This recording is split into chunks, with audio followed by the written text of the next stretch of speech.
Assalamualaikum warahmatullahi wabarakatuh. Baik, perkenalkan nama saya Ashabul Kahfi. Saya dari kelas PKOB dengan NIM 23690109187. Baik, di sini saya akan memaparkan tentang isu-isu guru pada abad ke-21. Baik, langsung saja. Abad 21 bisa dikatakan sebagai abad yang kritis dalam sejarah hidup manusia. Pada abad 21 ini, yang sering disebut abad globalisasi, setiap perubahan sangat jelas terlihat di segala bidang kehidupan. Di antara salah satu faktor penting dalam pendidikan adalah seorang guru. Karena sebaik apapun kurikulum, selengkap apapun sarana prasarana, meskipun sumber belajar terpenuhi dan media pembelajaran lengkap, jika gurunya tidak profesional, tidak berkualitas, maka output pendidikan yang berkualitas sumber daya manusia yang unggul ini sulit diharapkan. Tidak semudah itu untuk menjadi seorang guru, terlebih saat memasuki abad ke-21 ini. Guru mempunyai peranan yang amat strategis dan urgent dalam keseluruhan upaya pendidikan. Berdasarkan Undang-Undang Rakyat Indonesia Nomor 14 Tahun 2005 tentang guru dan dosen pasal 1, guru adalah pendidik profesional dengan tugas utama mendidik, mengajar, membimbing, mengerahkan, melatih, menilai, dan mengevaluasi peserta didik pada pendidikan anak usia dini, jalur pendidikan formal, pendidikan dasar, dan pendidikan menengah. Dosen adalah pendidik profesional dan ilmuwan dengan tugas utama mentransformasikan, mengembangkan, dan menyebarluaskan ilmu pengetahuan, teknologi, dan seni melalui pendidikan, penelitian, dan pengabdian kepada masyarakat. Guru merupakan suatu profesi yang berarti suatu jabatan yang memerlukan keahlian khusus sebagai guru dan tidak dapat dilakukan oleh sembarangan orang di luar bidang pendidikan. Sebagai seorang guru, kita sangat memerlukan kode etik guru dan menjadikannya sebagai pedoman yang mengatur pekerjaan guru selama dalam pengabdian. Dengan kode etik guru ini dapat menghindarkan guru-guru dari tindakan-tindakan yang semena-mena atau melakukan perbuatan asusila kepada peserta didik yang diajari. Tantangan dalam pembelajaran abad ke-21 dan perubahan kurikulum 2013 menuntut kemampuan pedagogis guru sebagai pengajar untuk lebih mampu mendesain pembelajaran yang lebih efektif dan inovatif. Perkembangan media teknologi informasi menjadi salah satu landasan pokok dalam perkembangan pembelajaran abad 21 ini. Guru abad 21 dituntut tidak hanya mampu mengajar dan mengelola kegiatan kelas dengan efektif, namun juga dituntut untuk mampu membangun hubungan yang efektif dengan siswa dan komunitas sekolah, menggunakan teknologi untuk mendukung peningkatan mutu pengajaran, serta melakukan refleksi dan perbaikan praktik pembelajarannya secara terus-menerus. Kemajuan teknologi informasi dan komunikasi telah merubah gaya hidup manusia, baik dalam bekerja, bersosialisasi, bermain maupun belajar. Memasuki abad 21, kemajuan teknologi tersebut telah memasuki berbagai sendi kehidupan, tidak kecuali di bidang pendidikan. Pendidikan dan peserta didik dituntut untuk memiliki kemampuan belajar mengajar di abad ke-21 ini. Pendidik saat ini harus mampu mempersiapkan peserta didik untuk pekerjaan dan teknologi yang belum ada dan menyelesaikan masalah yang bahkan belum diketahui. Memasuki abad ke-21 ini, tentunya banyak yang harus kita ubah. Kita harus mengikuti perkembangan zaman yang terus maju ini. Nah, dalam dunia pendidikan, tentunya banyak sekali perubahan yang dapat kita lihat, apalagi di abad ini yang dimana teknologi semakin pesat. pada perubahan yang dapat kita lihat, apalagi abad ini yang mana teknologi semakin pesat. Di abad ini tentunya pendidikan formal harus diubah. Perubahan ini penting untuk memunculkan bentuk-bentuk pembelajaran baru yang dibutuhkan dalam mengatasi tantangan global yang kompleks. Guru merupakan profesi tertua di dunia seumur dengan keberadaan manusia. Apabila melihat kehidupan masyarakat yang semakin terdiferensial dan ketika semua orang mempunyai banyak pilihan sebagai ladang kehidupannya, maka citra profesi guru kian merosot di dalam kehidupan sosial. Apalagi masyarakat lama makin terarah pada kehidupan materialistis sehingga suatu profesi dinilai sesuai nilai materinya. Oleh sebab itu, tidak heran bila profesi guru termarginalkan dan menjadi pilihan terakhir. Menurut Syarifuddin Yunus dari sumber detik.com 23 November 2019, bahwa penyebab rendahnya kompetensi guru di Indonesia yaitu yang pertama, ketidaksesuaian disiplin ilmu dengan bidang ajar. Sampai saat ini masih banyak guru yang mengajar mata pembelajaran yang bukan bidang studinya. Hal ini disebabkan persebaran guru masih belum merata di semua wilayah, sehingga banyak sekolah yang kekurangan guru. Untuk menutup kekurangan guru, pihak sekolah kemudian menugaskan guru mengajar beberapa disiplin ilmu agar setiap peserta didik bisa merasakan semua pelajaran yang wajib mereka dapatkan. Ketidaksesuaian disiplin ilmu dengan bidang ini berdampak pada proses pembelajaran menjadi tidak maksimal dan peserta didik tidak menguasai secara keseluruhan materi yang diajarkan oleh guru tersebut. Kedua, kualifikasi guru yang belum setara sarjana, misalnya kualifikasi guru PAUD. Menurut Dirjen PAUD dan Dikmas Kementerian Pendidikan dan Kebudayaan Haris Iskandar, sampai Desember 2017, jumlah guru PAUD di Indonesia mencapai 552,894 orang.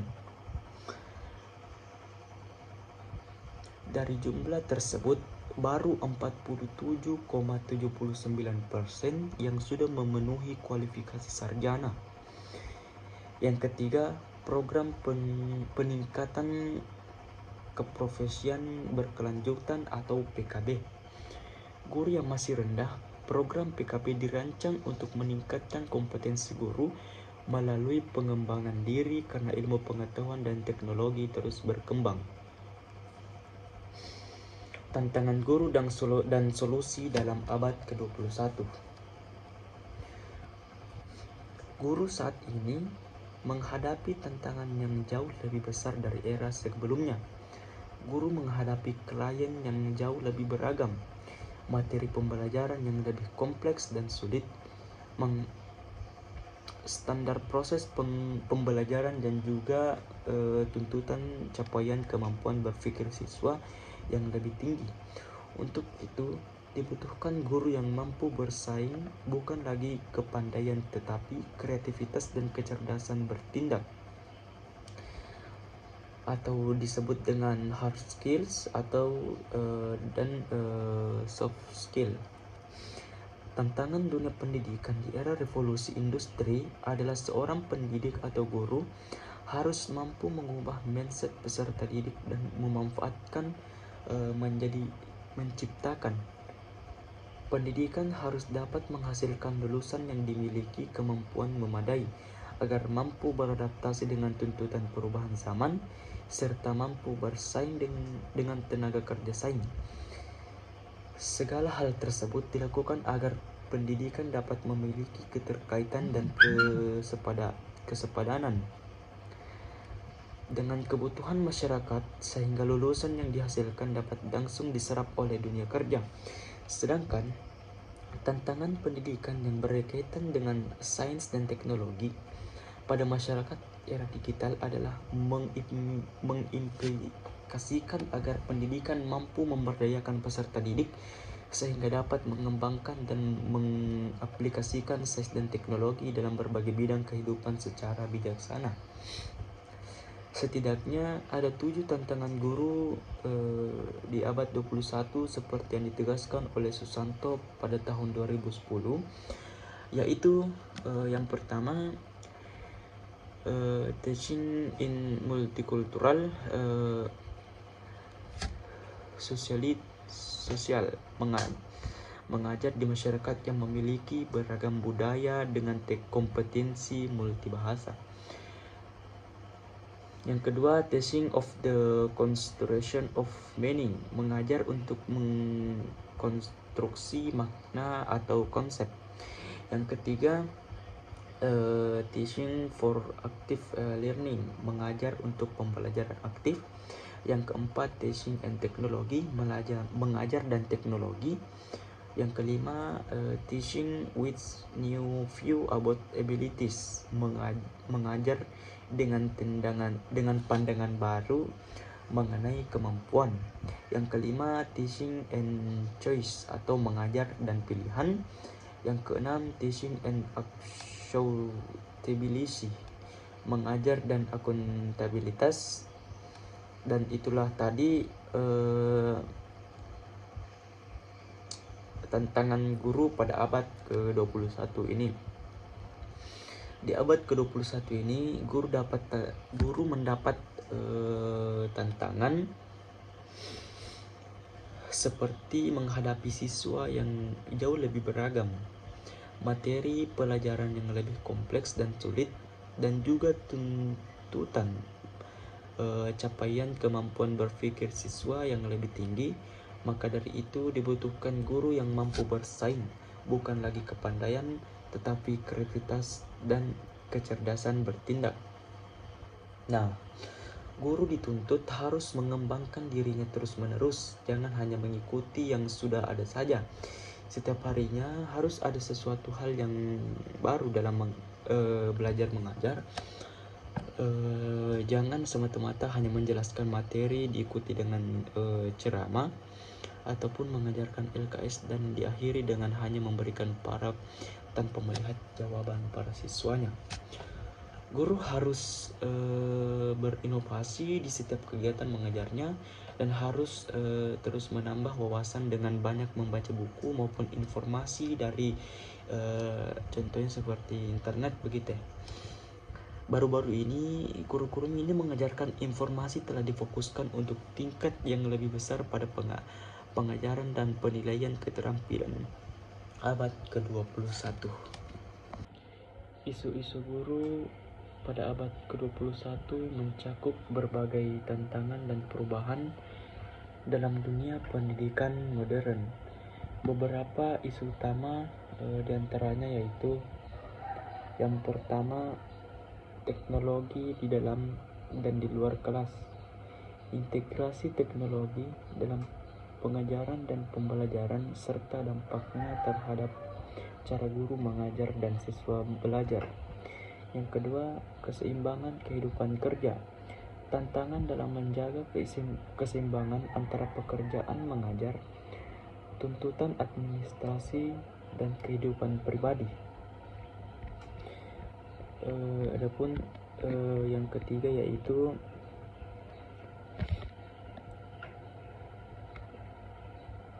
keanekaragaman dan inklusi. Menciptakan lingkungan belajar yang inklusif bagi semua siswa, termasuk mereka dalam kebutuhan khusus atau latar belakang budaya yang beragam. Yang keempat, keterampilan untuk abad ke-21. Persiapan siswa dengan keterampilan yaitu keterampilan kritis, kreatif, kolaboratif, dan berpikir kritis untuk menghadapi tantangan masa depan. Yang kelima, mental health dan well-being, dukungan untuk kesejahteraan mental dan emosional guru, serta cara mengelola tekanan. Yang selanjutnya, yang keenam yaitu pengembangan profesional. Tantangan dalam menyediakan pelatihan dan pengembangan profesional yang sesuai dengan kebutuhan guru saat ini. Yang ketujuh, kebijakan pendidikan.